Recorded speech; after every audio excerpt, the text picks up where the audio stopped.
Bonjour, je suis Irini Evnouchidou et je travaille en tant que chercheur dans l'équipe de Dr Saveanu à l'INSERM, au Centre de recherche sur l'inflammation à Paris. Nous nous intéressons à comprendre les mécanismes que l'organisme utilise pour résister contre les pathogènes, les cancers et l'auto-immunité.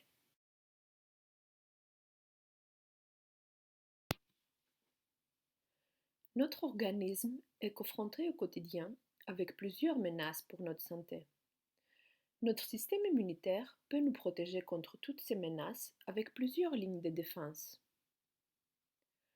Un des moyens les plus importants pour notre défense immunitaire est la reconnaissance des cellules malades, telles que les cellules cancéreuses, par les cellules de notre système immunitaire et par la suite leur élimination.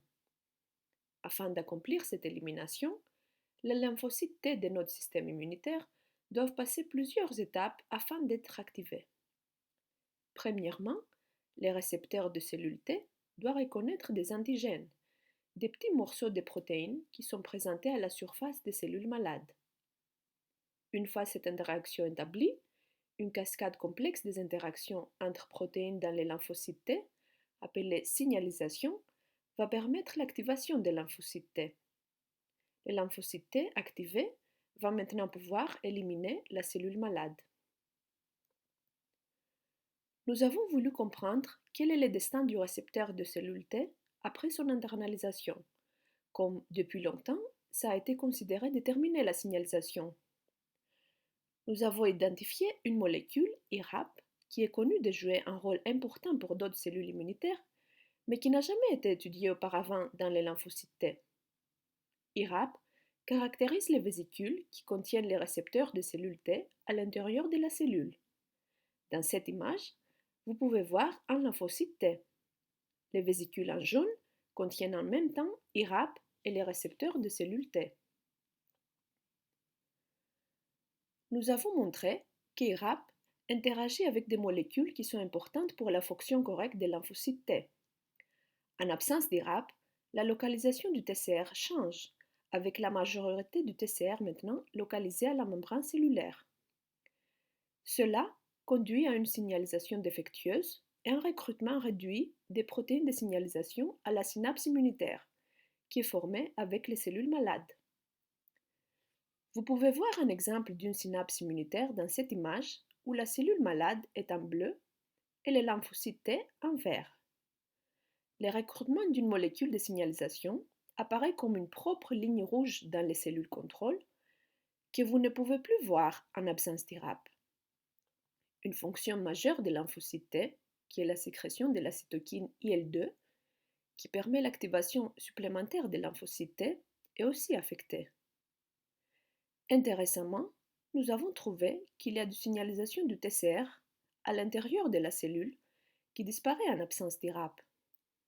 Nous avons démontré que cette signalisation endosomale est très importante pour la fonction correcte des lymphocytes T, surtout dans les cas d'antigènes faibles qui doivent être dans des hautes concentrations pour pouvoir être liés efficacement par les récepteurs de cellules T.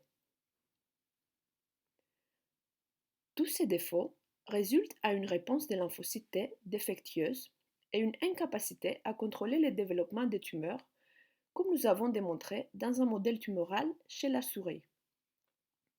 Les souris, avec des lymphocytes T déficientes pour IRAP, ont développé des tumeurs plus grandes et ont démontré une réponse des cellules T très basse à l'intérieur de la tumeur. Nous proposons donc que la signalisation endosomale du récepteur de cellules T est essentielle pour les réponses des lymphocytes T.